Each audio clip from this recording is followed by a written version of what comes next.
पे जाके एसआरएच ने कमाल कर दिया और ये मैच जीतने में कामयाब होगी। When Ayush Mhatre when he was playing, वो एक ओवर जो प्राफिल्स जो आज तो बहुत ही प्रॉफिट दिया उसने दूसरी टीम को। पहले मैच की जो एक्सपेक्टेशन थी उसके मुताबिक वो नहीं खेल पाया। हाँ, हुसैन लड़के ने बड़ी अच्छी बॉलिंग कर रियली फार, और अगर चल गया तो ये आप बैद रखें कि वो 10 ओवर 150 भी कर सकते हैं। यहाँ पर इस बंदे ने क्या किया है, मतलब यार हम तो बोलते हैं कि भाई 22 बॉलों पे मारो, 23 बॉलों पे मारो, भाई 15 बॉलों पे फास्टेस्ट 50 अभिषेक ये ऋतुराज गायकवाड़ कब रन बनाएगा भाई? 13 गेंदों में 19 रन। और ये Sanju Samson one hit wonder, एक 100 मार दिया उसके बाद रन ही नहीं है। क्या है भाई? आज मैच जीतना चाहिए था। और कोई कारण है कि पिछले 6-7 साल में तुमने 190 प्लस का चेज ही नहीं करा हुआ? एक बार किया, चेज ही नहीं करा हुआ इन लोगों ने। इतनी शर्मनाक हार है ना आज ये, और एसआरएच के लिए इतनी बड़ी जीत है।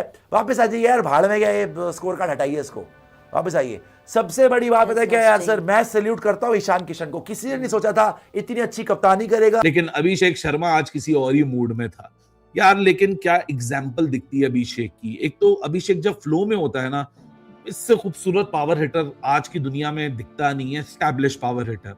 अभिषेक की सबसे बड़ी ताकत ही उसकी काइनेटिक एनर्जी का सबसे बेहतरीन इस्तेमाल है। क्रीड लोग देखते हैं ना कि जब लंबे लंबे चौके छक्के लगते हैं, क्रिकेट में पावर ये कंसिडर की जाती है कि इसके बाजू बहुत तगड़े होंगे, यानी आर्म्स बहुत तगड़े होंगे, बाइसेप बहुत तगड़े होंगी, रिस्ट इसकी बड़ी तगड़ी होंगी।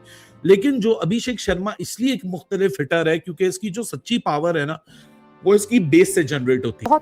ओ भाई साहब, ये अभिषेक शर्मा क्या चीज है। मतलब मैंने अपनी T20, मैंने जितनी T20 क्रिकेट देखी है भाई, अगर कोई इंटेंट के साथ खेलता है ना, इस बंदे ने फाड़ी हुई है सबकी। अभिषेक को ये सीखना पड़ेगा कि क्रिकेट को बेसिक के साथ लेके चल। मुझे पता है आइडेंटिफाई रोल किया, वो मारने दाड़ने। अभिषेक शर्मा, आई थिंक मैं हमेशा से बोल रहा हूँ, पहले भी बोला है, आज भी बोल रहा हूँ, बहुत ही हाईली टैलेंटेड प्लेयर है वो।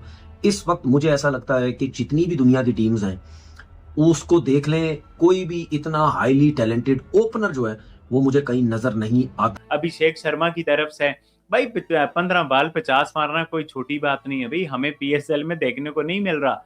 ये क्वालिटी जो आईपीएल में चल रही है ना, वो हमें पीएसएल में जरा नहीं देखने को मिल रही भाई।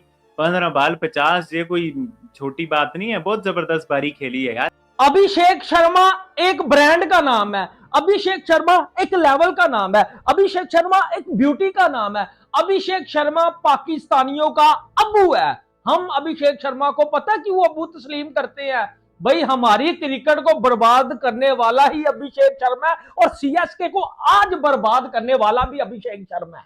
और सीएसके तब तक नहीं जीत सकती जब तक खुद ऋतुराज गायकवाड़ परफॉर्म ना करे। ये मैं आपको लिख के दे सकता हूँ। भाई मुझे पता है आप क्या पूछने लगे, आप यही पूछने लगे हैं कि अभिषेक की बैटिंग भाई वाह, अनबिलीवेबल भाई, इमेजिनरी बैटिंग थी। मैं अभिषेक शर्मा ने इतना धोया कि बस समझ लो कि इनकी चड्डियां जो है वो गिली हो गई। मेरा ट्रम्प कार्ड, हालांकि संजू बहुत अच्छी फॉर्म में है, मेरा ट्रम्प कार्ड अभिषेक शर्मा ही है। तो अभिषेक शर्मा बैटिंग मिसबा क्या प्लेयर है वो, what a class player, you know, जिस किस्म का उन्होंने स्टार्ट दिया और जिस किस्म के वो स्टार्ट्स देते आ रहे हैं, मतलब उनको रोकना बहुत मुश्किल है, उनको बॉलिंग करानी बहुत मुश्किल है। Is just such a classy player. जो भी है ये है तो हार्ड बॉल ही ना, ये हार्ड बॉल ही है ना। ये कोई जिसको कहता है ना वो सिम तो नहीं है ना, जिसको ठप्पा लगे तो वो उछल के जाए। इसको मारने के लिए जान लगती है इसके अंदर। ग्राउंड है, कोई छोटी ग्राउंड तो नहीं है ना, बाउंड्रीज है वो भाई। मतलब कि वो भी तो टीम बैटिंग करने आई थी ना, पहले बैटिंग कर रही थी वो यार। मतलब इधर के हो रहे हो, मुझे भूल गए हो, मैं भी कोई नाम हूं। तो वो ही इंटेंट ने उसने अपना राइवल अनाउंस किया। उसने कहा भाई आप लोग सूर्यवंशी के फैन हो रहे हो, आयुष मात्रे के हो रहे हो,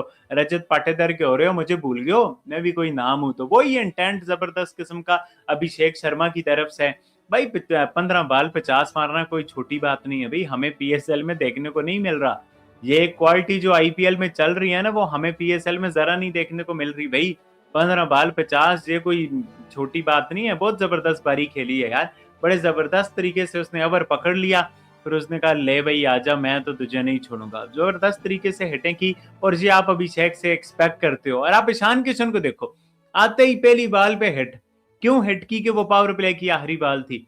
मतलब कि कोई सेल्फिश पन्ना आपको इंडियन खिलाड़ियों में, आईपीएल खिलाड़ियों में नजर नहीं आएगा। मतलब इतनी हॉनेस्टी के साथ ये क्रिकेट खेलते हैं, इनको अपनी परवाह ही नहीं होती। ये बिल्कुल प्योर हॉनेस्टी के साथ क्रिकेट खेलते हैं, इसी वजह से इन्हें ऊपर वाला फिर रिजल्ट देता है भाई।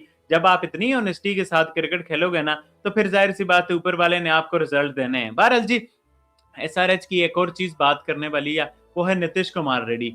नीतीश कुमार रेड्डी का मैं भी पढ़ रहा था कि भाई उसने आज अच्छी परफॉर्मेंस दिखाई, विकेट्स उसने ली। आप देखो, मैंने ये सुना उसके बारे में, आज देखा कि भाई उसने ऑनलाइन एक बंदे को देखा है कि वो रील्स बनाता था कि कैसे आप पेस अपना इंक्रीज करो। तो फिर नीतीश कुमार ने उसकी रील्स देखी है, फिर उस कोच को बेंगलुरु में बुलाया है, उस कोच के साथ हफ्ता 10 दिन काम किया। उस कोच की ने ये बोला है कि भाई नीतीश कुमार रेड्डी को अच्छा ऑलराउंडर बनाना है, और उस वजह से देखो कि 140 के करीब आज उसका पेस क्लिक कर रहा था, और इनका एम है कि आइंदा जो 140 के आसपास ही रहे। आप देखो मतलब कि सेल्फ इंटरेस्ट है। हमारे यहाँ बाबर आजम किसी को कॉल नहीं करेगा, शाहीन शाह अफरीदी खुद को वसीम अकरम समझता है। मतलब कि जहाँ इंडियन खिलाड़ी हैं, डिफरेंट कोचेस के साथ डिफरेंट जगह पे उनके सेशन होते हैं। अभिषेक, प्रभ सिमरन, ये लोग युवराज के पास जाते हैं, युवराज जिनके पास आता है, और हमारे यंगस्टर हैं, क्या ही बात करें भाई। हमारे यहाँ सब किंग हैं, हमारे यहाँ सब वसीम अकरम, वकार यूनुस, इमरान खान है। हमारे खिलाड़ियों को किसी से कोचिंग लेने की जरूरत नहीं है, क्योंकि वो किंग है, वो डॉन है। और इसी बात का दुख होता है कि जो हमारी क्रिकेट तबाही और बर्बादी की तरफ हुई है, और IPL में ट्रेंड बन रहा है, व्यूअरशिप के रिकॉर्ड टूट रहे हैं, और PSL में व्यूअरशिप ड्रॉप हो रही है। ठीक है, PCB वो एक चार्ट बना दिए जी, हमें इतने व्यूज आ गए, हमें उतने व्यूज आ गए। इट्स जस्ट रबिश भाई। असल बात यह है कि पाकिस्तानी पब्लिक में PSL का इंटरेस्ट कम हुआ है। आज किसी और ही मूड में था यार, लेकिन क्या एग्जाम्पल दिखती है अभिषेक की। एक तो अभिषेक जब फ्लो में होता है ना, इससे खूबसूरत पावर हिटर आज की दुनिया में दिखता नहीं है, एस्टैब्लिश पावर हिटर। अभिषेक की सबसे बड़ी ताकत ही उसकी काइनेटिक एनर्जी का सबसे बेहतरीन इस्तेमाल है। क्रिकेट लोग देखते हैं ना कि जब लंबे लंबे चौके छक्के लगते हैं, क्रिकेट में पावर ये कंसिडर की जाती है कि इसके बाजू बहुत तगड़े होंगे, यानी आर्म्स बहुत तगड़े होंगे, बाइसेप बहुत तगड़े होंगी, रिस्ट इसकी बड़ी तगड़ी होंगी। लेकिन जो अभिषेक शर्मा इसलिए एक मुख्तलिफ हिटर है क्योंकि इसकी जो सच्ची पावर है ना, वो इसकी बेस से जनरेट होती है। जिस तरीके से इसकी टांगे जमीन पर फोर्स अप्लाई करती हैं, वहां से इसकी जो पावर, हिप्स की एक्सप्लोसिव रोटेशन जो बनती है, और फिर उसके बाद कंधों के थ्रू होती हुई बैट पे जब तक आती है, वो पूरी काइनेटिक एनर्जी एक लूप में शिफ्ट हो रही होती है, और जब बॉल बैट से मिलती है तो परफेक्ट वेट ट्रांसफर होता है और बॉल पे मैक्सिमम फोर्स जाती है, एक एंगुलर वेलोसिटी क्रिएट होती है, जिससे बॉल सीधी स्टैंड्स में जाती है। और मैट शॉट को जो उसने एक ओवर में जो भुड़तस निकाला है 24 रन लेके, फिर उसके बाद अगर आप डायनेमिक्स की बात करो अभिषेक को लेके, उसका स्टांस ही इतना काफी बैलेंस होता है, और वो जब रिलैक्स बॉडी लैंग्वेज के साथ आता है ना, तो फिर बैकलिफ्ट ऊंची है, और जब तक बैट नीचे आता है एक प्रॉपर डाउन स्विंग क्रिएट होती है, एक लंबा आर्क बनता है जो कि बैट स्पीड को कई गुना ज्यादा एक्सेलरेट कर देता है। इसी वजह से 140 kmh की बॉलर आप ले आओ या स्पिनर ले आओ, दोनों को बड़ी आसानी से ये नई बॉल पे पावर प्ले के फेज में एक्सेप्शनल हिटिंग और एक रेंज के साथ आपको अभिषेक शर्मा कमाल दिखाता हुआ दिखता है। And this is the best, one of the best knocks that he has played so far in this season. और अभी तो शुरू भी नहीं हुआ ये IPL सही तरीके से, अभी तो क्रंच मूवमेंट्स में हम आई नहीं है, नहीं still on the average of somewhere around more than 30 runs per inning, और जो स्ट्राइक रेट है वो ऑलरेडी 222 का जो रेंज है वो टाप चुका है। So phenomenal Abhishek Sharma was back on the display. लेकिन यार CSK they tried their level best, और प्रफुल्ल हिंगे है, आप उसको भी आज थोड़ा सा समझ आएगा कि जो क्रिकेट है वो काफी रूथलेस हो जाती है। एक गेम पहले इसका डेब्यू होता है and he was the headline, and tonight the kind of the bowling he did, although ये penultimate over बड़ा, मतलब ये जो लास्ट ओवर है बड़ा डिसेंट चला गया प्रफुल्ल की तरफ से, वरना इस ओवर से पहले जो जिस तरीके से प्रफुल्ल को आज ट्रीटमेंट मिला है, तकरीबन 16 रन की economy, that was a lesson for a young boy कि भाई every day is not a Sunday and every day cannot be a rosy day। किसी दिन तुम्हें बहुत तारीफ मिलेगी और किसी दिन ऐसी तनकीद मिलेगी, और क्रिकेट इसीलिए इतना ब्रूटल और रूथलेस खेल।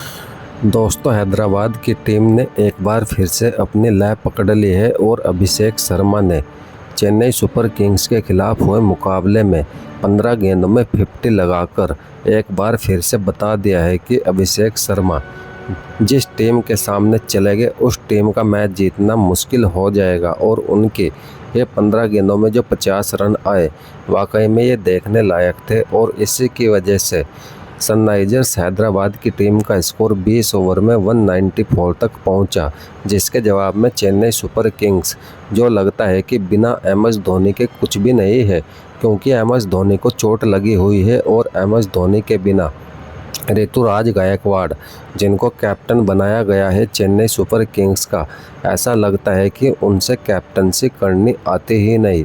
और रही बात उनकी बल्लेबाजी की, तो बल्लेबाजी भी उनकी बिल्कुल फ्लॉप जा रही है। ऐसे में क्या चेन्नई सुपर किंग्स के भविष्य के बेहतरी के लिए यहाँ पर ऋतुराज गायकवाड़ चोट का बहाना करके कुछ मैचों के लिए बाहर बैठकर संजू सैमसन को कैप्टनसी नहीं दे सकते?